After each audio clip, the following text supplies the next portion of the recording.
educational system that expands choice.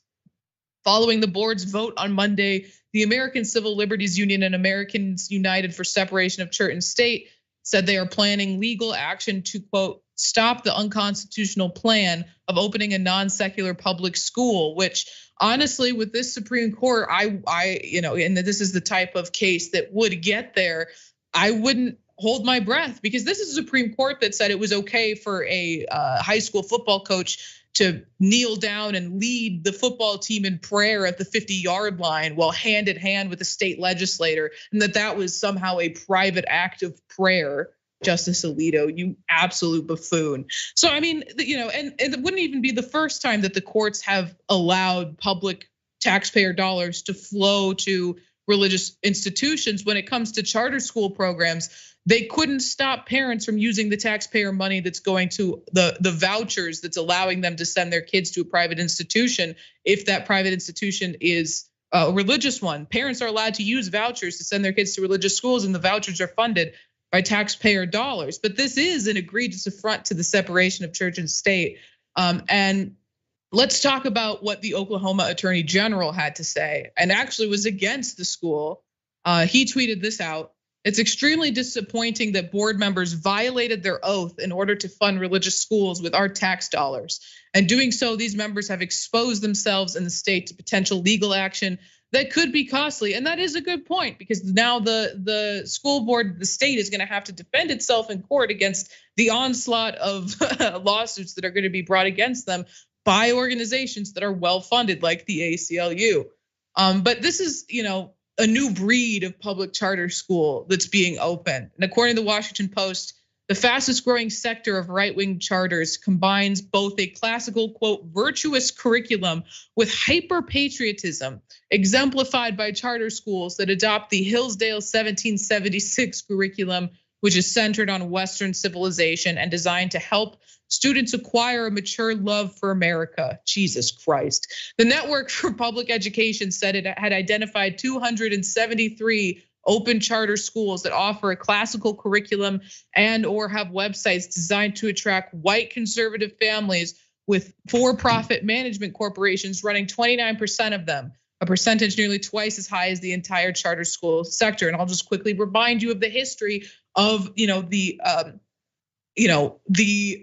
rapid increase of private religious schools was because it became illegal for schools to segregate based on race. So white parents wanted to find a way, and conservatives wanted to find a way that they could get around desegregation and continue to send their kids to all white schools. And that way was private Christian schools, particularly in the South. Benny, this is an egregious attack on religious freedom, despite what the people who pass this want us to believe. Yeah, no, most definitely, because the point that you make is very, very excellent, because it speaks to the history of the United States. It's important to understand that the United States really was the world's first experiment in fascism. Like, fundamentally, at its core, since the very dawn of the United States, it has always been a fascist country in ideology. It has always been wildly genocidal. It has been incredibly violent. It has used a lot of different tactics of mass terror and vigilante violence to enforce various systems. And as different movements sort of progress things mildly forward, what you ended up having, though, like, it was this big turning point after the civil rights era, where they realized that they could use basically evangelical Christianity, white evangelicism, as a vector to inject sort of new flavor of white supremacy under the guise of religious freedom, so that all of the very overt fascism just becomes a little bit more subtle, and they just say, oh, it's about religious freedom, it's about religious rights, about protecting Christian values and things like that. And that fundamentally is how we got to the point where we are at now, where they turn the First Amendment on its head, because to be honest, the First Amendment was never really there to protect like marginalized people. It was never really there to protect like marginalized religious identities. It was always fundamentally there to protect the most powerful and privileged. And we are seeing this, that while it technically is breaking the word of the law, the spirit of the law in the United States always has been white supremacist fascism.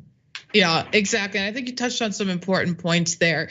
And I think what's really concerning to me is, and I mentioned this earlier, but I'll just reiterate it now, the reframing of this as protecting religious freedom, as a victory for religious liberty, when you're right, all it is a victory for white supremacy, a victory for Christian nationalism. Because it's not, I'm sorry, they didn't approve a Muslim school here. They didn't approve a Jewish parochial school. It's a Christian school in a southern state. I mean, let's get real. This was always what the plan was. And now they have the balance of the court in their favor. So this is why we're seeing this happening now. And we'll keep monitoring it and keep all of you updated. But that is all the time we have today. Benny, thank you so much for joining me today and having such a fun discussion of these ridiculous stories. And I want to wish you a happy Pat Robinson died day, or Pat Robertson died. And to all of you out there watching as well, is today Thursday or is it Friday? Today's Thursday, so there'll be more on Boss for you to check out tomorrow. You got to stick around right now and check out Jayar on the watch list right after this. But until then, thanks for tuning in, and On Boss will be back tomorrow.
Welcome, friends. Welcome, family. What's up, Pop? Welcome you guys to the watch list. It's another edition of the show here. You guys, it's a Thursday. Glad you guys are joining me. Jumping a little bit shaken, you guys. We have things going on, but we're gonna punch through and make it. Glad you guys are joining me, by the way. I hope you guys are ready for some, the usuals, the craziness from the political world, and also a little bit of normalcy from our abnormal world. So since you're here, go ahead, like, subscribe. Also, please share that damn stream and also those clips that we post a little bit later on. As we go through it, we're gonna do a solo day. So I'm hoping to actually hear from you guys a little bit more. I make a lot of promises here, especially on these types of days where I'm like, I wanna chop it up with you guys a little bit more, get your thoughts, your feelings and everything going down. And then I end up talking a little too much. I'm gonna try and work on that. We're gonna work on it together. Maybe you guys can help me through this whole thing. So we'll be looking for your comments and your thoughts, maybe even some of your good ideas as we go through this. Let's jump right into this first. Oh, actually, no. I almost forgot. See, I'm already all derailed already. Before we jump into the actual official first story, there was something that, as we were pitching stories this morning, that a little stuck out to us. And we were wondering, is this a regular event for folks, congressional leaders, I guess you can call them, specifically from the Republican side of the aisle, as people out in front of Congress are asking their elected officials some particular questions about life and death. And let's check out the energy that's given from one Marjorie Taylor Greene. Hi, excuse me, what's your plan to end gun violence? I support the Second Amendment. Whoop, hang on. Do you support murdering children? No, do you support murdering children? No, I'm a school shooting survivor, really? actually. Oh, really? Well, you know what? That's terrible. Great. I support the Second Amendment and bad guys being locked up in Is this going to be a thoughts and prayers again? You won't support the assault weapons ban? No, absolutely. Why not?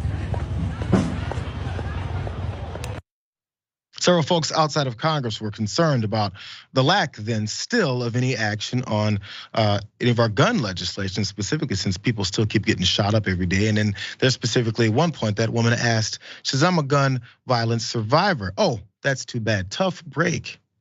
Sorry, I gotta go back off and talk about how I'm in favor of the Second Amendment and I'm gonna lock up the bad guys. As many times they don't lock up the bad guys, what they end up doing is ignoring what happened and move on to the next paycheck from the next gun lobby or the next rich person that wants them to do their bidding. Did you see any care within that when people are dying? I talked to Charlie Kirk before and how he actually thinks this is something we should go through, as long as it's not people like her or him that go through it. We can keep paying attention to the way that they ignore us, but will we start doing something about it? It's not just Marge though. This lady did, I guess, a little bit better. At least didn't say F you, watch.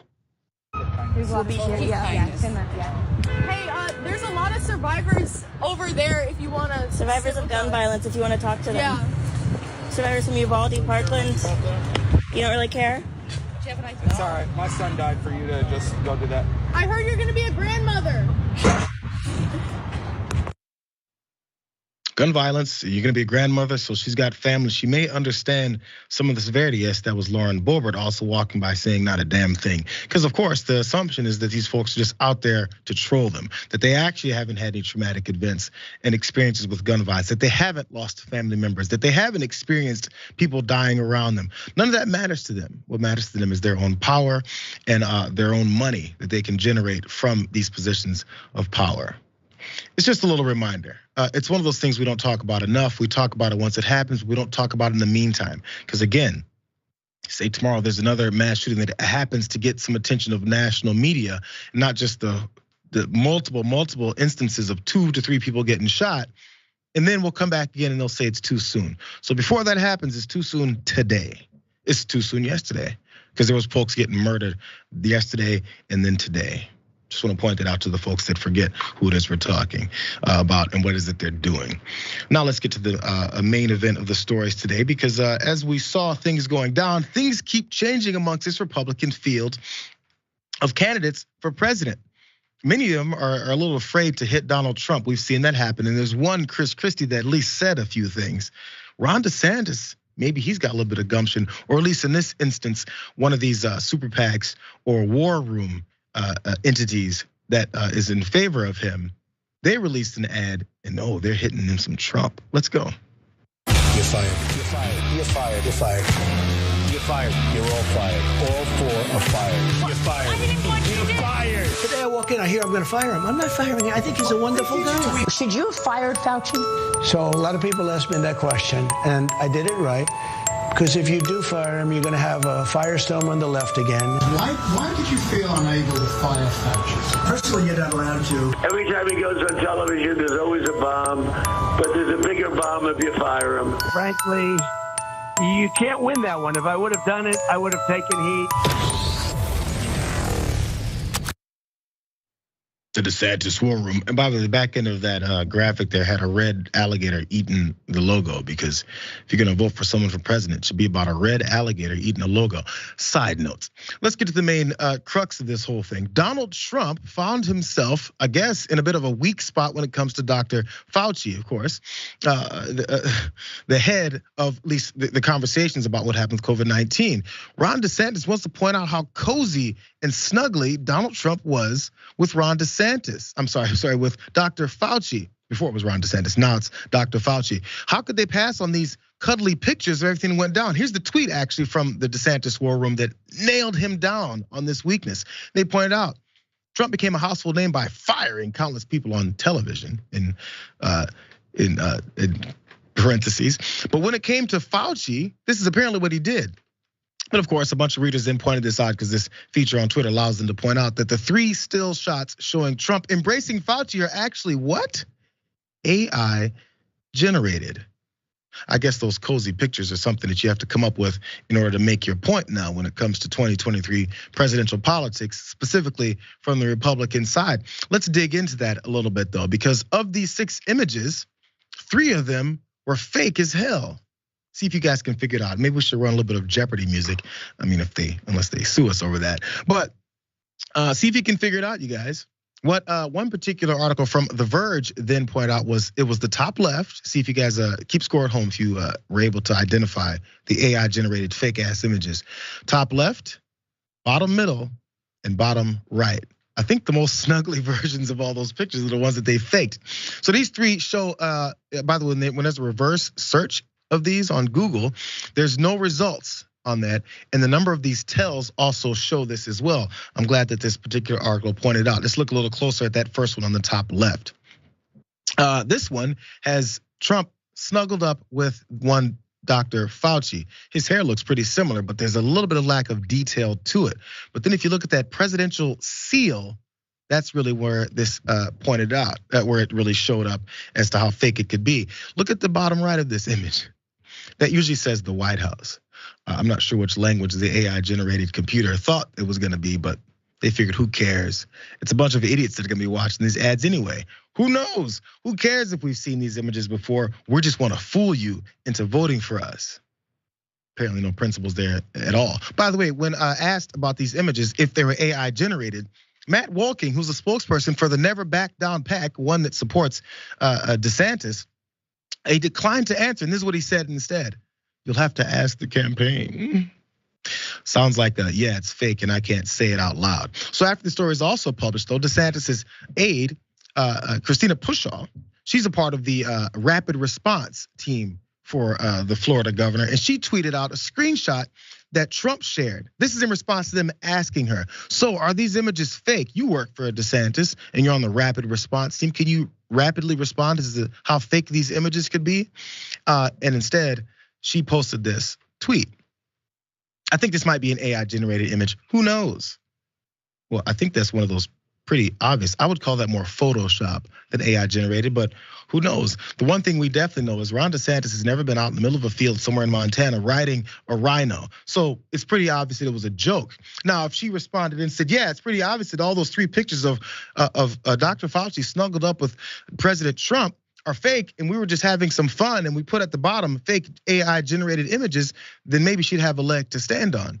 But the problem is that's not what they're looking for. They're looking to lie to people quite purposely. Because have you seen them come clean yet?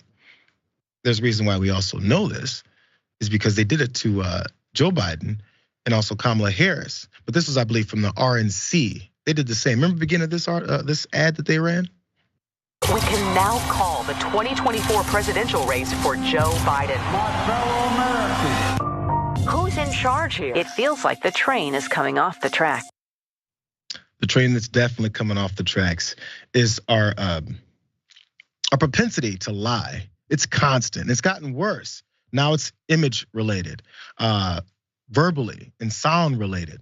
Now, I'm not trying to stack one of these guys against the other, because as we know, they're both deplorable human beings and they're both looking to destroy the country for their own benefit, between Desantis and Trump. But the one thing that they're definitely ratcheting up, which has been a couple months since people were starting to talk about these instances of AI generated things to fool people into having a belief system, is that they just kind of don't care anymore. And when someone asks them, they just say, I can't answer that question. I guess you're gonna have to check out with the campaign. And then you ask the campaign and they post something about Ron DeSantis riding on a rhinoceros, because that's also something that people would believe is happening. But what they will believe is that Dr. Fauci and Trump were all snuggled up, and President Trump was saying all the things that Dr. Fauci was advising him to talk about. Apparently, Dr. Fauci is the one that told him to talk about hydroxychloroquine. And Fauci was one that was telling him to, hey, let's shush on the testing. And if we don't test enough, then there won't be any positive results for COVID. All these things apparently Dr. Fauci was doing because they were snuggled up together. What you're discovering now is between these two again, between the attacks that have gone back and forth, there's about 0.5% of substance to any of it. And it oddly came from that guy with the weird hair in the middle, when talking about Social Security and the way the rest of the Republican Party would like to cut it, and any other kind of things that the vast majority of Americans are actually very jazzed about keeping around, and if nothing else, expanding to other folks as well. Healthcare, Social Security, all those normal benefits that people would normally be used to. But let's just go with some fakeness instead. It's the position that we find ourselves in this political climate. You know what? Actually, I'm not even going to put it past Democrats to do something like this next, because now that the playing field has gotten to this point and people start making their decisions based off of these blatant lies, I think there's going to be a definite percentage of anybody from any side of the aisle to think we might as well do it too, because now we're losing on that front. Be prepared for that. Let's go ahead and jump to this next story, you guys, talking about presidential politics. Probably one of the most boring men ever to join a race, who actually held high office, Vice President Mike Pence. He's thrown his hat into the ring, we know that, and we talked about Nikki Haley before that, we talked about Tim Scott, and also the other day we just talked about Chris Christie doing the same thing. Let's see if Mike Pence can do better. He was at a town hall on CNN. So I want to ask about some breaking news. Tonight, the Justice Department recently informed Donald Trump's legal team that he is a target of a federal investigation into possibly mishandling classified documents. What's your reaction to the news about your former boss? Indicting a former president of the United States sends a terrible message to the world. I hope the DOJ thinks better of it and resolves these issues without an indictment. Sir, I just want to clarify. What you're saying is that if they believe he committed a crime, they should not go forward with an indictment. You just talked before about committing to the rule of law. Let me be clear that no one's above the law. Okay. But with regard to the unique circumstances here, but I would just hope that there would be a way for them to move forward without the dramatic and drastic and divisive step of indicting a former president of the United States. A dramatic, divisive step of indicting a former president for potentially committing a crime. That's if they've compiled enough evidence on one former president about the crimes he committed. I thought this was the greatest legal system in the history of the world. But apparently, according to Vice President Mike Pence, he would hope that maybe at some point, because he sways a lot when he's trying to lie and avoid questions about whether or not we should look the other way, he basically said, when it comes to Donald Trump and his potential crimes. Because why? Did he say the same thing about Hillary Clinton when they said lock her up? Did he say the same thing about Bill Clinton when they said lock him up? Did they say the same thing about, we just talked about Anthony Fauci when they said lock him up? Maybe about Hunter Biden when they're going through the whole laptop stuff. And Joe Biden, does he ever say from anyone that's his political opponent, I would hope that maybe we'd look the other way when somebody's done some kind of crime, which by the way, we've discovered no crimes from any of my political opponents, but I'll still say let's lock their asses up.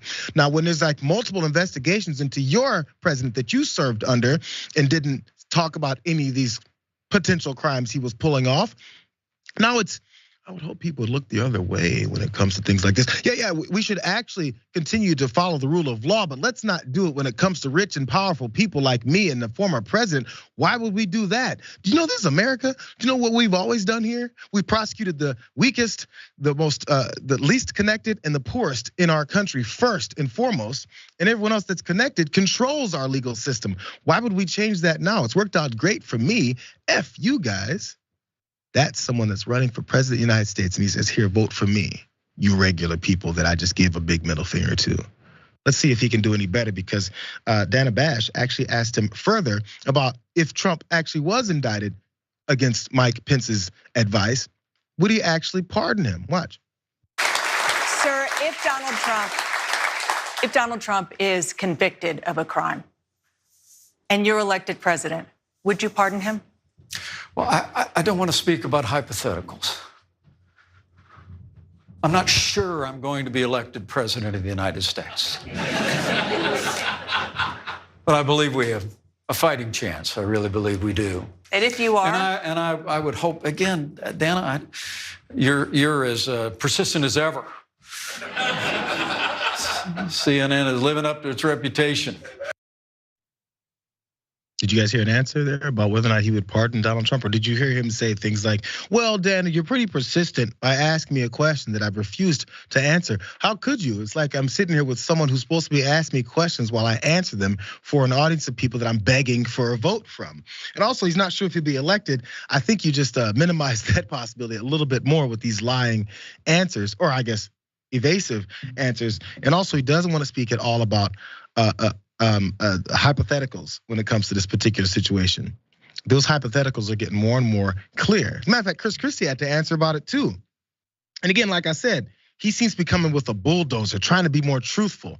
And he even pointed out, Chris Christie did just the other day in asking the same question. He even said, yeah, I'm a bit of a hypocrite too. Watch. If Donald Trump is indicted and you become president, will you pardon him? Well, I have to tell you the truth. I can't completely answer that until I know what he was charged with and convicted of.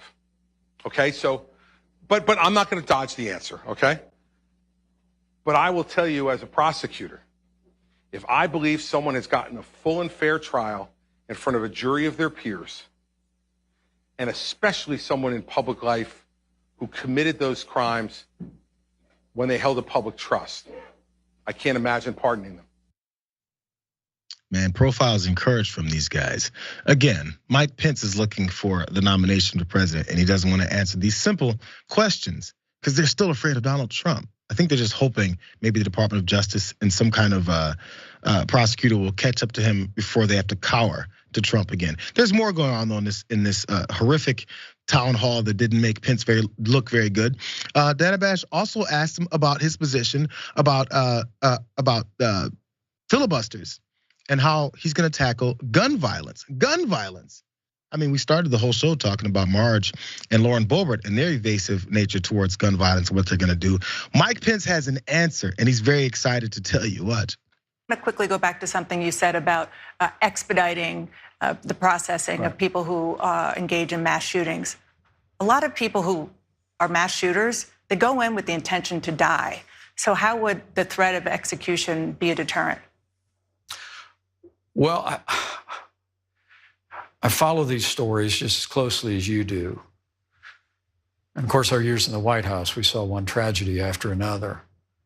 And I know we hear that, and we see evidence oftentimes in the aftermath that they went in without regard to whether they would survive. But I just believe in the deterrent of the law. And I believe perhaps if we made it clear, I mean, think about this. The Parkland shooter is going to spend the rest of his life in jail in Florida. And that's not justice. It's not justice. Well, what it is what we look for is revenge. That's human nature. I'm sure if anybody in everyone else's life is taken out like that by some shooter or murderer like that, they're looking for revenge. I probably would too. But we're talking about preventing these things. And the answer, just like Marge off the top, the answer is always, let's kill them afterwards. Then everything's okay. Lives are no longer destroyed. Families are no longer have a hole in their heart for the rest of their lives. That doesn't happen anymore. Let's just get the bad guy and shoot him, which many times first responders on scenes do shoot them, or they shoot themselves, and it ends anyway. And then we're left going, what a coward. Taking out 30, 40 people and then shooting themselves at the back end of it, because that's what these folks many times do. They know that's the end of it. They don't want to spend the rest of their lives in prison, and then they off themselves in the meantime. So from our leaders, it goes to, let's kill them ourselves, and then everything is fine. I'm sure, again, if it was their family, or if they knew the threat was coming to their family, they would stop it. They'd find a way to stop it. In fact, they already have. How often does this happen to folks? They've put their kids in different schools with different ways and making sure that they're protected in other ways, the way they get to school. Yes, there's a hierarchy in our society for who is worthy of living and who isn't. And you guys are the foot soldiers that are supposed to be there and sacrifice yourselves for their glory. And they're still asking you for your vote. First break, you guys. Let's take a couple of comments from you guys from these first couple stories. Mike Pence being boring as hell, of course. And then also this AI generated stuff. If you guys have seen this, maybe you guys are experts in the field. Let's see what you guys have to say. But also when we get back from that, we're gonna change it up a little bit, because look, there's smoke and fire all over New York City and the East Coast of the United States. But no one's talking about where the hell it's coming from, or what the folks in Canada are doing in dealing with it as well. Or most importantly, why this keeps happening. I thought it was just a California problem. We should sweep our forests a little bit better. We'll get to all that and a lot more when we get back.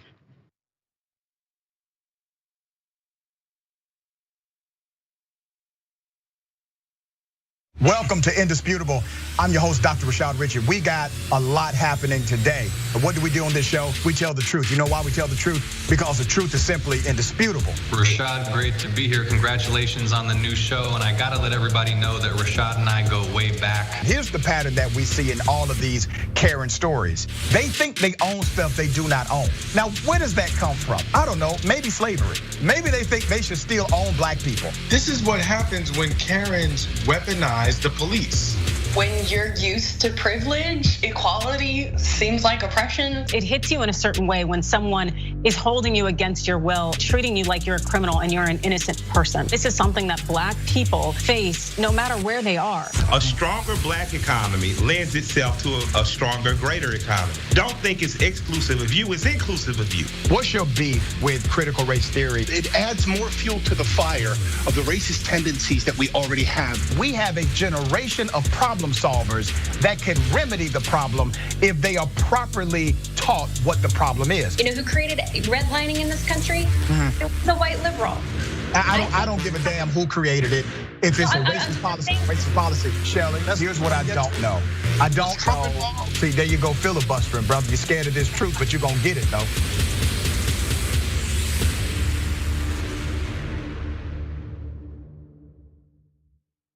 Climate is changing fundamentally, extremely, and non-linearly. It's becoming worse now. It's not when the levees burst that is the problem. It's in the anticipation of that. So I hope every human being is safe. And by human beings, I do not include multinational corporations, especially the ones that started climate change in the first place. What we're currently doing right now in cutting emissions is clearly not enough. There will be ramifications to what Trump is doing. I don't want people to suffer, but I feel like there's gonna be a lot of suffering because we have an imbecile as our leader.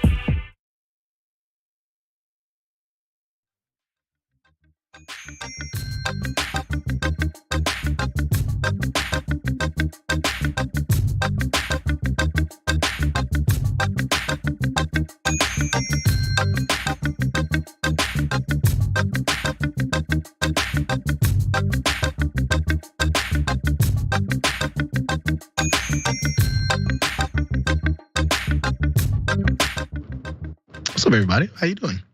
Let's jump over a few comments. I promise, even though I still talked as long as if someone was here with me. Mountain Dragon of 2 IT members, C-Man Assassin 420 says, JR rolling solo. Watch out now. And you didn't have to put this in because it's the first thing I thought. Beat nuts time for the watch list. And to observe some of the ridiculous people who run our country. Hope all is well, JR. Hope all the dope hats are adjusting okay. Glad you mentioned that. I've got about 50, 60 hats that I can no longer wear anymore. I don't know. I don't know what to do with them. I'm gonna toss them in storage and maybe I'll grow all this madness out again. I won't. Twitch, you guys. I had some of my favorite hats, by the way, were size 8. I can't wear them anymore. Octo Squiddies says over on Twitch, says that image looked like Trump trying to play got your nose with his mouth on Fauci. Ew, why'd you have to say that? I should have read that before I read it. Hogwarts Emo Dragon says, climb out of his ass, dude. He almost had you killed.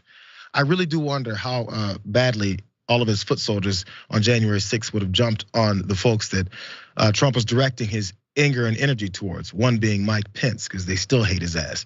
YouTube, you guys. Lindsey Robb says, JR, does mom and pop not watch at the same time? They generally do, I assume. Sometimes pop's is out and about moving around, but I figured I'd alternate some days. They're both so important. Donald James X again says people just can't be using AI politically. Should 100% have a disclaimer. It should, and actually that the one that the RNC ran against Biden and Harris, it did have one. It was very small. It was almost transparent, like a watermark on an image at the very top left corner. So you have to pop your magnifying glass over it, but they did disclaim it there. By the way, it should also completely disqualify someone from ever being believed again. Every time they talk, it should go, the person who used this fake AI image to try and lie to you. But then they'll skirt that by saying, that was my super PAC. That was another war room that did it, not me. Well, you should get your people in line. Winston Sayre says, might as well give the microphone to my dog. I assume that's about Mike Pence. He's a little more interesting. Adam Risch. Quote, no one's above the law.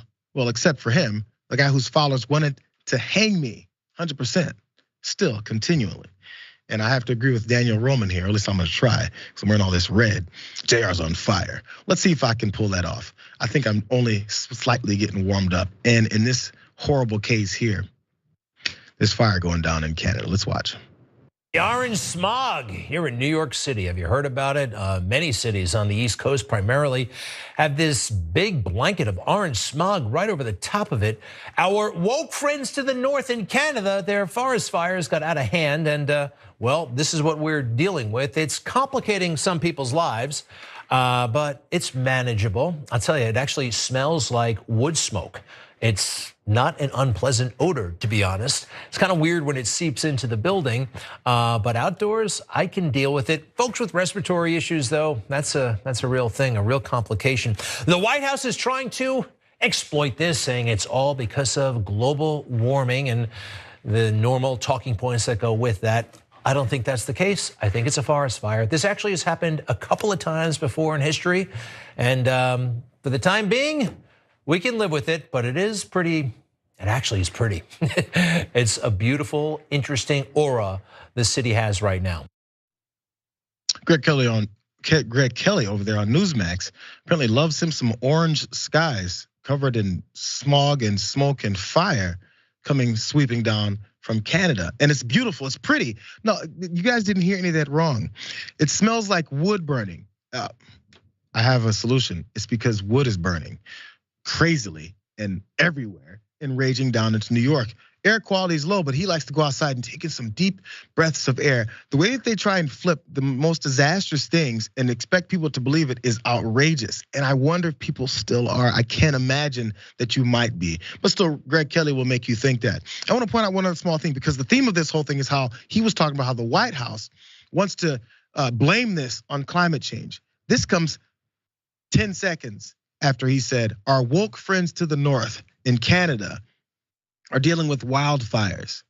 Our woke friends to the north, what does the woke accusation have to do with these wildfires? Is there something that they did as far as being woke, as far as allowing people to be who they are? Maybe some policies that allow some equality that leads to wildfires. But what they don't believe leads to wildfires is climate change, which is what he's very upset about, which they're all gonna try and push back on, because that's what they think about.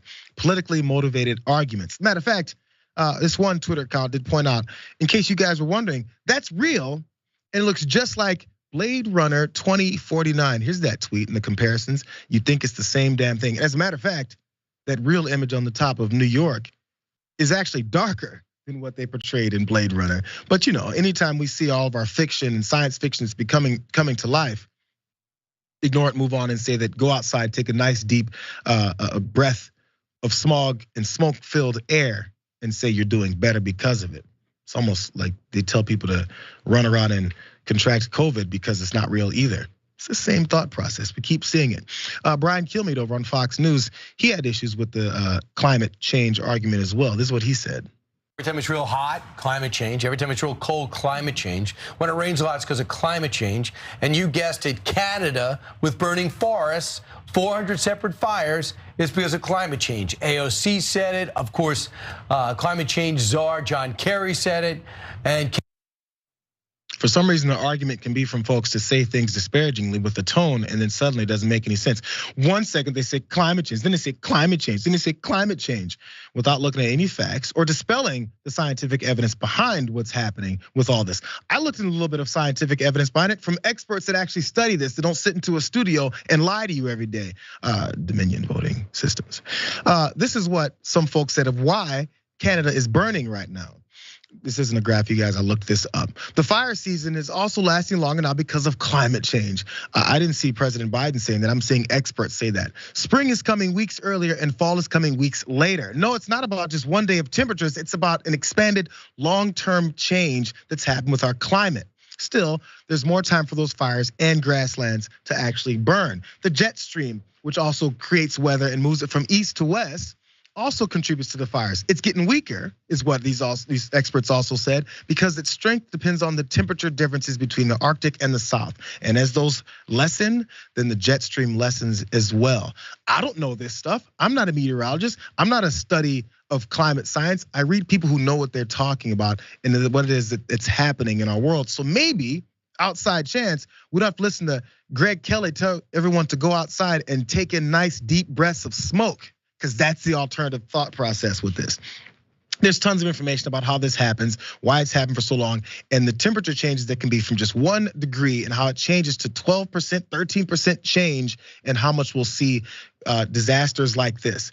Lightning happens more, which then causes many of these, and of course, more human error like flicking a cigarette or dropping a match and things like that, or just straight arson. These things happen because of that, but they're gonna tell you with a snide tone, climate change, and that's gonna make you believe it. That is until your house is burning down and you're like, wow, the sky is orange. I should listen to Greg Kelly and go suck some of it in. The Surfs tweeted this out too, because check this out. The New York Post headline, again, it's going back to how dare Canada do this to us? Canuck wildfires plunged New York City into eerie, smoky hell. Now, by the way, what else I noticed was how often does US media talk about where this is coming from? We keep talking about how New York City is orange. Yo, what's happening further north? Is it orange there too? Because we don't see any of those pictures. We're not talking about how it affects those residents. It's a very American-centric type of thought process. Hey, the sky's orange in New York. Can you believe something's happening in Canada? Started there, and the problem is a severe problem. Here's some of the eyewitness accounts from folks that are actually seeing this happen in front of them. And I wonder if they're thinking, let me go outside and take a nice deep breath of smog and smoke. Watch. This is what my view from Jersey City normally looks like looking over Manhattan compared to today.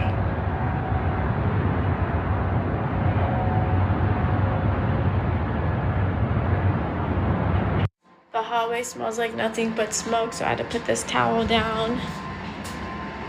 This is how it looks outside. I have my air purifier going. It's nothing but smoke.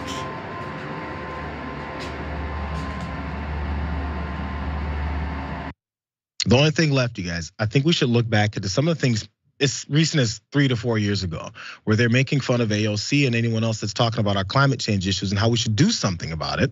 And then what they say is they're over there talking about by 2026 that we're gonna have so many more radical climate change related events that it's gonna look like apocalyptic out there. And they go, look at them hyperventilating over these lies. They're looking to make money off of it.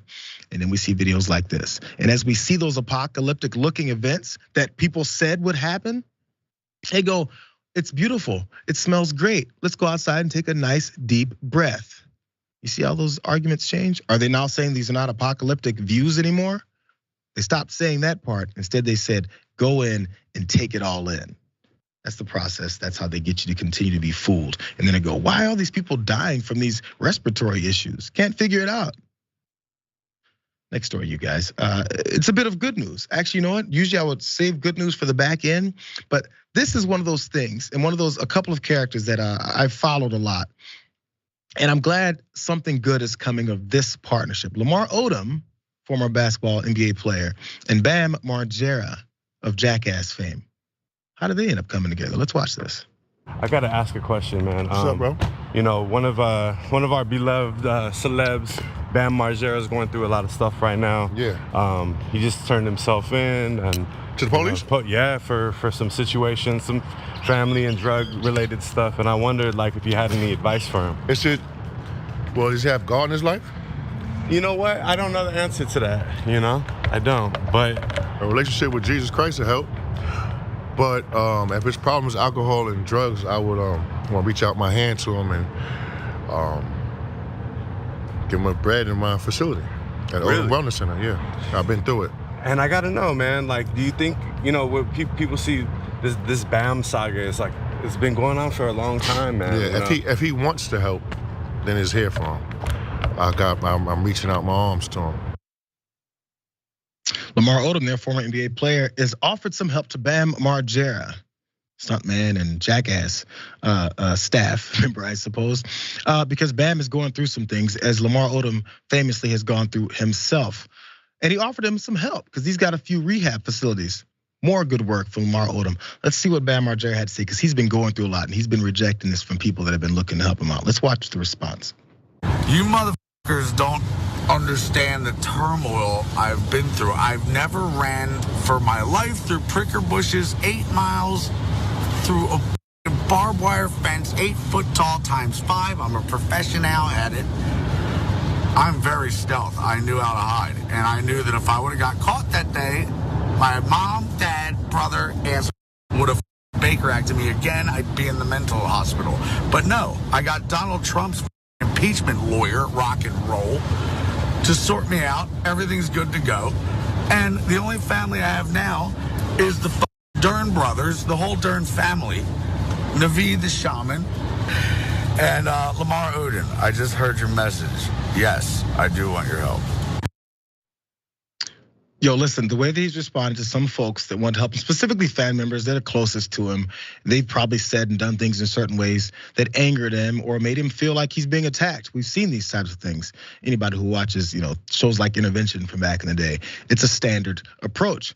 But sometimes you need a bit of a jolt, and it appears that Lamar Odom is that jolt. And here's an image. This one really warmed me up a little bit, you guys. So Odom showed up to help out and actually came in person to help Bam out as he saw him in the hospital, because again, he was on the verge of ODing, obviously hasn't been all that healthy, and all smiles as they then try and make this transition. Another picture of a Bam here with all of these things attached to him as he's in the hospital, nearing death, and actually admitted that he was looking to do that as well. His brother tweeted this out and talking about it as they were looking for him.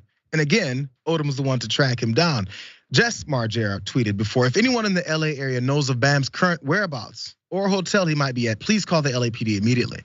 Trying to get him to ping his phone, but as usual, it's a whole huge process, and I don't think we have that kind of time. If you guys could all retweet this, that'd be really cool of you, and thank you for the help.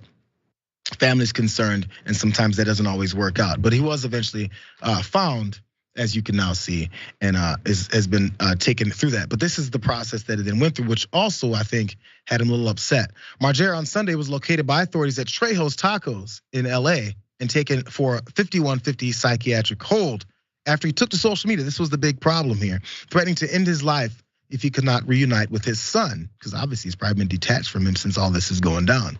Margera had taken to social media Thursday in a clip he later deleted, because he claimed he would, quote, smoke crack until he died unless he was able to see his son. So the threats came out, the promises to do such a thing happened. Then of course it got very important, and the time was not on their side. So Lamar Odom, of course, went out and helped him out. And this was the details of what Lamar Odom had gone through. I'm sure everyone remembers some of it, but I'd forgotten exactly how bad it had gotten. So the 2-time NBA champ, he now has 3 rehab centers in Southern California.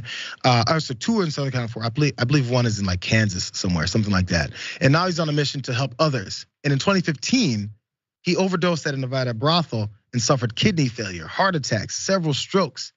He's been able to try and pull it and turn his whole life around. And that, I think part of that inspiration for him, or coming out of his own addiction is helping others. It's a good story, you guys. I love hearing stuff like this and people coming out of the types of depths of depression and addiction that I can't even imagine. Everyone has their own road through life, and I'm glad something hopefully will get Bam Margera out of it as well. So nothing but good vibes from Lamar Odom. I'm glad to see that they're both hopefully doing much better. Let's jump to this next story, you guys. This popped up on my radar as well too. And as a father who has a young kid, and when he was much younger around this age that you'll see this father at a park, and I related completely to this because it's just an everyday casual day at the park, and it was disrupted though. Watch. Hi, I'm doing great. How you doing? I'm doing good. What's your name? Well, it doesn't matter. No, I'm trying to figure out what's going on. Okay, well, what's going on is we just came to the park and play, and they told us that we couldn't play at the park. Okay, so did they explain to you that they got it rented out for the whole day? Did they explain to you that you can't actually rent the whole park? Because I've called the city, and what they rented is the pavilion. So I actually checked the permit. Okay, I'm just okay. Okay, so what's the problem? I'm trying to communicate with you. I'm just asking what's the problem. That's a communication. Yeah. That was in Midlothian, Texas, I believe. These cops showed up at this normal day at the park, and one father was with his son. Why are the cops showing up, asking him, "What's your name? What are you doing here? And did you know that there's permits involved?" Well, as you see, it's a little bit tense because that father wanted nothing to do with this because he was just trying to let his son play. So the offense that he apparently pulled off was being there with his kid and not having a permit.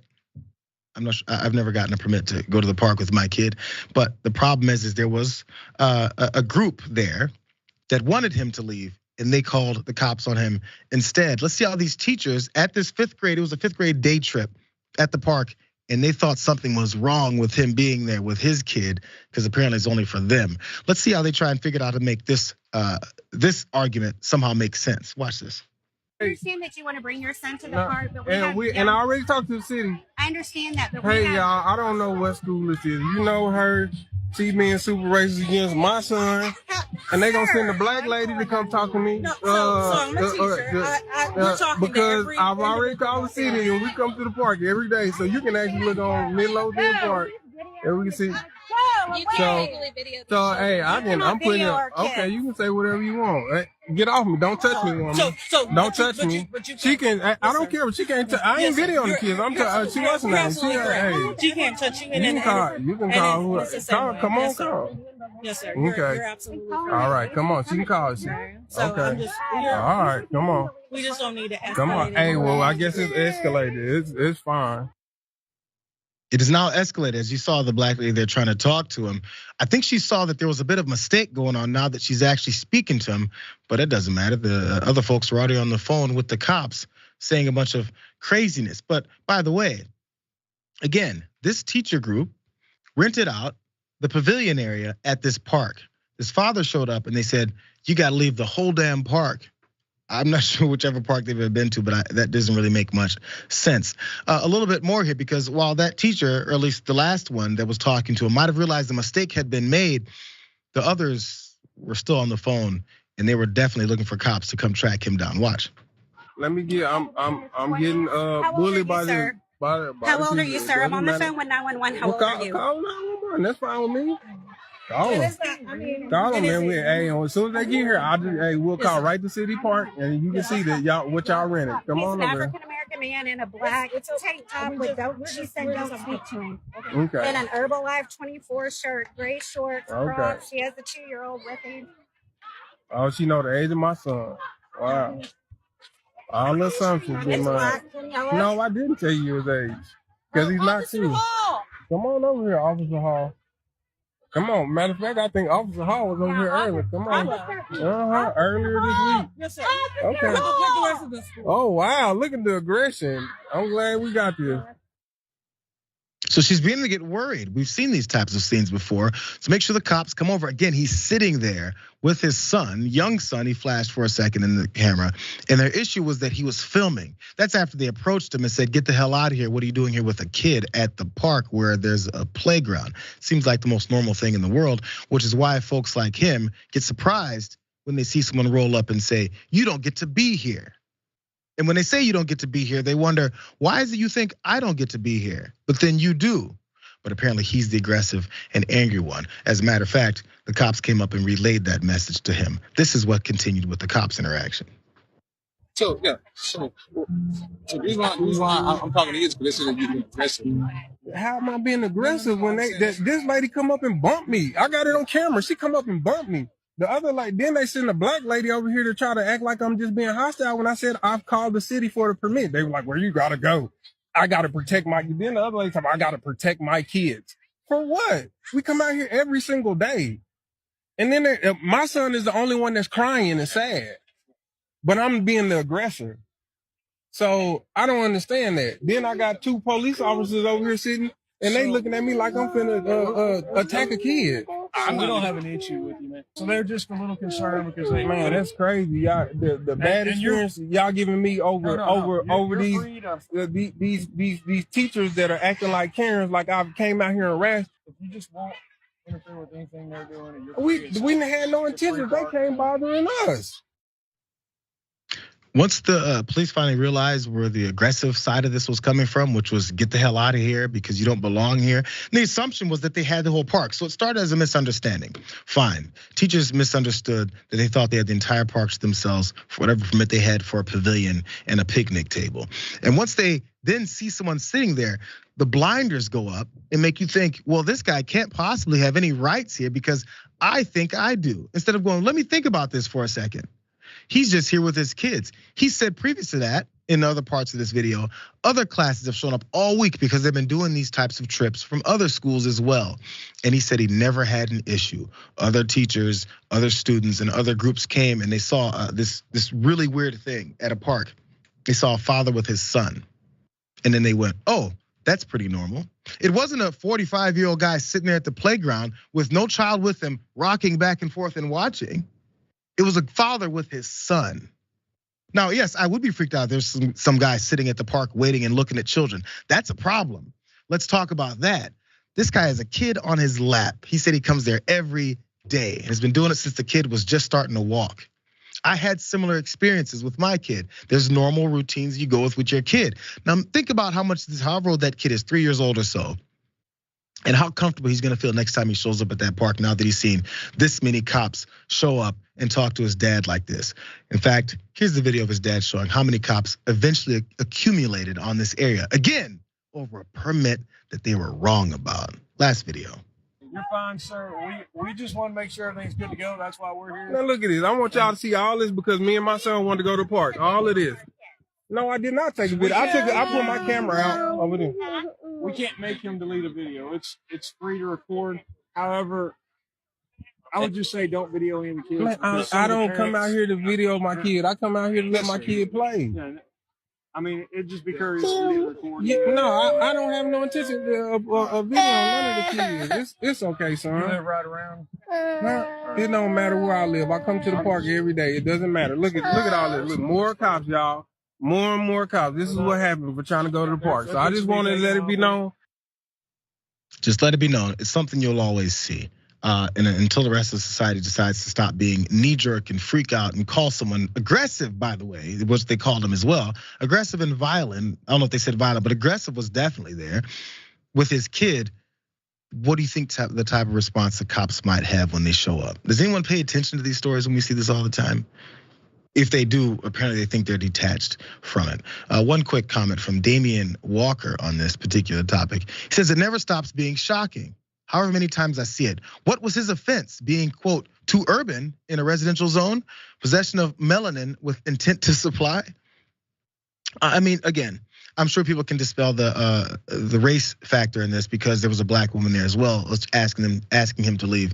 But let's keep it real. Folks of any race can assume that a black person is up to no good because that's what society has taught us. So it doesn't just have to be someone of a different race that believes these things. We believe that a lot of times about ourselves, as long as it's not ourselves. It's someone else that looks similar to us, but like, he must be up to no good. Look, he's with a 3-year-old. You know what they do. I mean, not me, but you know what they do. Let's wrap up with this last story, you guys. I always wonder if this could happen when it comes to your receipts walking out of, say, like Home Depot, or in this case, Walmart. Hey, I got it. Hey, just stop. Stop fighting it, okay? Look at me. Here's the receipt. receipt, bro. Read it, dumbass. Get over here. Read my receipt. Read it. It's went past the receipt. Read my receipt. Is this supposed to hurt me? No. Dayton, please. Are you reading my receipt? Dayton. Get the off me. Dayton, please. Can you have him read the receipt? He's not doing nothing wrong, officer. Dayton, stop. Dayton, put your hands behind your back. Okay, calm down, I will. Dayton, do it. Just do it, Dayton. Break your nose. Do it now. Okay. He didn't do it. First class police work down there, I believe in Kansas City, Kansas, at a Walmart location when this man is walking out and he gets jumped on by cops. And that last one, as you saw, grabbed a hold of his nose and said, do it or I'll break it. So as this, I'd say 240, 50-pound guy is on his back, he's supposed to throw his hands behind his back instead of them having a conversation and going, hey, let's take a look at that receipt. I think we know the general process, especially for stores like Walmart, when you're walking out and they said, can I see your receipt? And in this case, apparently it was a big problem when he didn't show them the receipt. Eventually the cop does find the receipt, and watch how apologetic he is, because he's so apologetic, watch. Why was he accused? Why was he accused? He had no reason to be accused. So he has to prove his innocence before they prove he's guilty. What are you doing? So the burden of innocence. Oh my God, read the receipt, bro. No, I'm not. I didn't break no law. It's on the floor. Hey, there's his receipt that he got accused of. This is illegal. Look, she handed him the receipt, so he can't say that he stole it. He was saying next to me. So he has to prove his innocence before he's proven guilty? They asked him for a receipt. He just walked out from paying for it, and they threw him around. As you see, they're starting to file off with that same receipt that he went and read in the corner like it's a secret scroll. Well, let me look at the receipt, because they must be lying still. Because you know what? He was trying to get off with several $1,000s worth of products and purchases there that he didn't pay for. What they were mad about was a frozen pizza. Maybe at best it was DiGiorno. Maybe Red Baron. Damn it, it could have been Totino's. Either way it goes, it definitely didn't exceed $7. It's Walmart. And if he was walking out with a frozen pizza, maybe it's not a big deal. But he wasn't. But they still jumped on his back. And by the way, they found the receipt and they determined that it was real. Let's see how apologetic the cops are now. And then he was saying that he was resisting arrest, but he was literally pinning him down. He didn't even know. He was on his phone the whole entire time. Okay. Is everyone here okay though? Yeah, that's my nephew, man. That's your nephew? Yeah. Okay. He's out here he came up here to help me jump my truck. Okay. And he comes up here and gets treated like this. Okay. And I'm sorry, not you, but this is why law enforcement gets treated like this. Because we get treated like this. We're gonna look at you, okay? Hey. Another point that apparently they're not listening to, because that officer, I don't think was involved with the altercation, so he's supposed to be the peacemaker. And I believe that's the victim's brother there saying he came over just to jump the truck. And how much do you think we're gonna trust you from now on when it comes to these things? You just show up, slam him on the ground over a frozen pizza that he's saying, here's the receipt. In the same hand, they're trying to slam behind his back and break his arm and leg and all that they could to intimidate him. Why is there so much anger involved in that? Either way it goes, there's a little more details given by this, because the victim, his name is Dayton Borisov, and his wife Viviana had a few more details after they posted this on TikTok. And she said he paid for his pizza, and this gets worse. And an off-duty officer asked if he had a receipt. Why is there an off-duty officer asking if he had a receipt? I thought there was like 70-year-old folks that stand in front of Walmart asking for those. Anyways, he said yes, and he kept walking. Then the officer chased him down. Because, oh my God, you have a $2 pizza in your bag. And then someone asked if he's okay, and she pointed out he is okay. He just has some bruises and cuts from what the officers did to him. Then they gave my husband a ticket for resisting arrest. Yeah, it gets worse. So they gave him a ticket for resisting arrest for a false arrest for something that he wasn't doing, that they assumed he was doing. When he was shown in the proof, they ignored it. Then after they got the real proof, they said, let's keep that charge of resisting arrest because, that whole ego thing we have to uphold here from what we've done. Kansas City cops pulling this off yet again. There's other corruption stories from the cops in this particular area, which we've seen in the past. I'm not sure if it directly connects to this, but there's one thing that goes across the board is this pompous approach and going, yo, we think you stole something. We're gonna go slam you on the ground and put your face on this filthy floor and continue to wiggle you around until we take you off because you resisted arrest. When you shouldn't have been arrested in the first place, when a conversation could be had. When someone goes, hey, you're leaving with that. It takes about 5 seconds to say, hey, turn around, show me the receipt. And when he doesn't, he can flash you a middle finger. Who cares? How does that change your life? But now lawsuits are coming. You would think under normal circumstances, police officers would be suspended, potentially fired for this aggression towards someone over, again, a frozen pizza. They'll roll on because once they go back and they talk to their superiors and they circle the wagons, they'll say, it's okay. We're supposed to do this because we're gonna deter other folks from walking in and potentially taking $4 to $5 worth of food, which he wasn't doing. Maybe I should have saved Lamar Odom for the back end of the show because that was depressing. Thanks you guys for joining me again on the program today. Yeah, we got there, Up next is the Young Turks. And a Casparian Cenk Uygur join you. I will not be here tomorrow though. My kid is graduating, so I gotta go be there for him.